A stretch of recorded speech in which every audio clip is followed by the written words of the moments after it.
আপনারা সকলেই জানেন যে আমাদের যশোর সেলবাজার গ্রুপ কতটা ট্রাস্টেড। এখানে কিন্তু আপনি ইজিলি ব্যবসা করতে পারেন এবং এখান থেকে আপনি সকল ধরনের অফার কম রেটে কিনতেও বিক্রি করতে পারেন। এখন কথা হচ্ছে গিয়ে এইখানে আমাদের গ্রুপে কিন্তু আপনি চাইলেই অ্যাড হতে পারবেন না, কারণ আপনার সকল তথ্যগুলো দিয়ে তারপরে অ্যাড হতে হবে। এখানে যদি আপনার কোনো তথ্য মিস্টেক থাকে বা কোনো তথ্য ডুপ্লিকেট থাকে, কোনোভাবেই আপনি আমাদের গ্রুপে অ্যাড হতে পারবেন না। এখন কেউ যদি আমাদের গ্রুপে কোনো প্রতারক ঢুকে যায়, ভাই প্রতারক ঢোকাটা এতটাও সহজ না আমাদের গ্রুপে। তার কারণ সকল তথ্য আমরা অনলাইন থেকে চেক করে তারপরে অ্যাড করব। তার আগে কিন্তু আপনার কোনো তথ্য, সামান্য ইঞ্চিক পরিমাণ তো কোনো তথ্য ভুল থাকলে আপনি অ্যাড হতে পারবেন না। এখন আমাদের এই গ্রুপের অ্যাড ফি ৩০০ টাকা। আপনারা যারা আমার ভিডিওটা দেখে আসবেন গ্রুপে অ্যাড হওয়ার জন্য, তাদের জন্য ২০০ টাকা। আচ্ছা, এটা বাদ দিলাম। আমাদের গ্রুপে কিন্তু এইভাবে কোনো ধরনের প্রতারণা হয়নি। জাস্ট ১ বছর আগে হয়তো আমাদের গ্রুপে ছোট্ট একটা প্রতারণা হয়েছিল, এবং ১ মাস আগে আমাদের গ্রুপে একটা প্রতারণা হয়, সেটা প্রায় ২০,০০০-এর কাছাকাছি। এখন এই প্রতারকটা কিভাবে আমাদের গ্রুপ থেকে প্রতারণা করলো এবং আমরা তার কাছ থেকে কিভাবে টাকাটা উদ্ধার করলাম, এই বিষয়টা আজকে আপনাদেরকে জানাবো। এটা হচ্ছে প্রতারকের নাম্বার। এই প্রতারকের কমপক্ষে ২০টা নাম্বার আছে, কমপক্ষে ২০টা নাম্বার আছে, কারণ আমি আরো অনেকগুলো নাম্বার জোগাড় করছিলাম। আচ্ছা, প্রতারকের ছবিটা আগে সর্বপ্রথম দেখেন। দেখেও মনে হবে একদম ফেরেস্তা, মাসুম বাচ্চা, কিছু বোঝে না। এই যে প্রতারকের ছবি, এটা হচ্ছে প্রতারকের ছবি। এখন প্রতারকের নামটা কি? প্রতারকের নাম হচ্ছে ইমরান।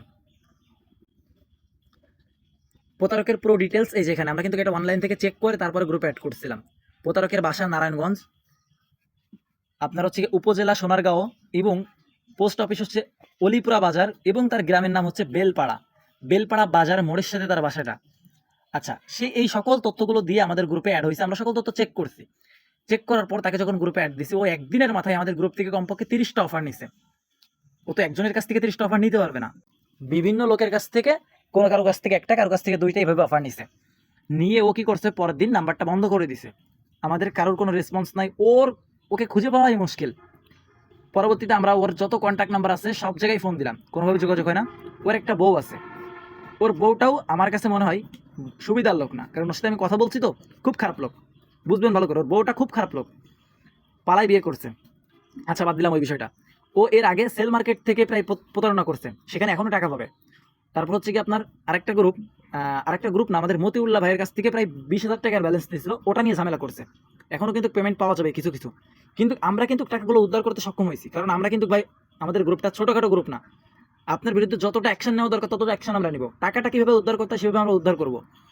পরে আমরা কি করলাম, তার কোনো রেসপন্স নাই। ও এর আগে কিন্তু কি হয়েছে শোনেন, এর আগে যখন ও টাকাটা দিছে 2-3 দিনের ভেতরে যোগাযোগ করার পর আমাদেরকে 15,000 টাকা দিয়ে দিছে। বাকি আমরা পাবো মাত্র 4,000 টাকা। এখন আমাদের কথা হচ্ছে গিয়ে 4,000 টাকা যাইতে খরচ হবে ওখানে, কিন্তু 4,000 টাকার জন্য ওকে ছেড়ে দেবো এরকম না, ওর কাছ থেকে 4,000 টাকা আনবো। তখন আমরা সিদ্ধান্ত নিলাম এই 4,000 টাকার জন্য হলেও এই বাটপাড়ের বাড়িতে আমরা যাব।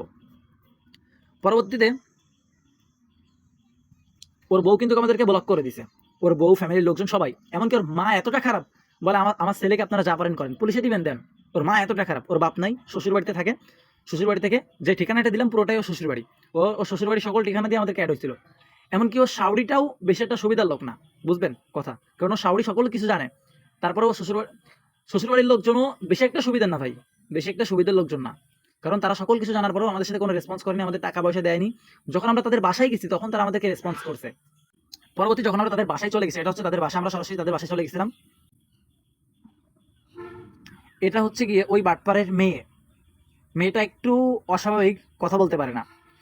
ওর বাপ হচ্ছে গিয়ে ল্যাংড়া, পা একটু বেঁকা। শ্বশুরবাড়ি থেকে ওকে একটা দোকান দিছে, ও দোকান না চালায়, এই বাটপারি করে বেড়ায়। এলাকার লোকজন সব জানে ও একটা বাটপার। আমি একটু আশেপাশে খোঁজ দিচ্ছিলাম যে ওদের ফ্যামিলির লোকজন কেমন। পরে আমি এখানে 2টা চাচা পেয়েছিলাম, তাদের সাথে কথা বললাম, এবং এখানে তার শ্বশুর আছে, এবং তার এখানে সুমিন্দি আছে। তাদের সাথে আমরা কথা বললাম। তাদের সাথে কথা বলার পর আমরা কিন্তু সেখান থেকে টাকাগুলো উদ্ধার করতে পেরেছি। তা আপনাদেরকে বলতে চাই, আপনি যদি আমার গ্রুপে আসেন ভাই, আমি আপনাকে বলবো বুঝে শুনে আসেন, কারণ আপনার টাকা যেভাবে হোক, আপনি যদি আমাদের গ্রুপ থেকে 1 টাকা নিয়ে যান, সেই 1 টাকা মেরে খেয়ে আপনি হজম করতে পারবেন না। তো আপনাদের উদ্দেশ্য করে বলতেছি, যারা অ্যাড হবেন অ্যাড হতে পারেন, কিন্তু প্রতারণা, চুরি, বাটপারি এই সব ধান্দাবাজি বাদ দিয়ে আমাদের গ্রুপে আসবেন। বর্তমান আরেকটা সংবাদ আপনাদেরকে দিয়ে দিই। বর্তমান আরেকটা বাটপার আছে, ওটা হচ্ছে গিয়ে প্রায় 6-7টা গ্রুপ থেকে টাকা প্রতারণা করছে। আমাদের গ্রুপ থেকে না, কারণ আমাদের গ্রুপে অ্যাড হতে পারবে না। আমি ওর তথ্যগুলো বের করছি। যাই হোক, অনেক কষ্ট করে যোগাযোগ করার পর দেখছি ও অনেক আগের প্রতারক। ওটা খুঁজে বের করার পর সকল তথ্যগুলো আমরা এখন পাইছি। ও প্রায় 1 থেকে 1.5 লাখ টাকা নিছে। ওটারও আসবে, ওটারও কেউ টাকা পয়সা কিভাবে আনি, তারপরে আপনাদের জন্য আবার ওটার ভিডিও আনবো ইনশাল্লাহ।